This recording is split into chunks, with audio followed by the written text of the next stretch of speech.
V malebné středočeské vesnici Skorkov, obklopené překrásnou přírodou dolního toku Jizery a bývalými císařskými lesy, vzniká bydlení, které má co říct. Prostor, soukromí a příroda, navíc vše kousek od Prahy.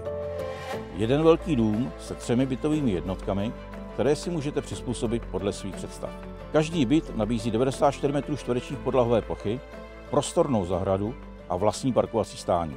Komfort bydlení zvyšuje podlahové vytápění s možností připojení vlastního krbu, který vytvoří příjemnou atmosféru domova. Všechny byty jsou dvoupodlažní, což poskytuje dostatek prostoru pro funkční a pohodlné bydlení. Z 2. patra se otevírá nádherný výhled do okolní krajiny i na historický kostel svatého Jana Křtitele. Obec Skorkov se pyšní výbornou strategickou polohou. Pouhé 3 minuty od nájezdu na dálnici D10, odkud se do 15 minut dostanete do Prahy, za 20 minut do Mladé Boleslavi. V okolí se nachází také Brandýs nad Labem a Lysá nad Labem. Města s veškerou občanskou vybaveností.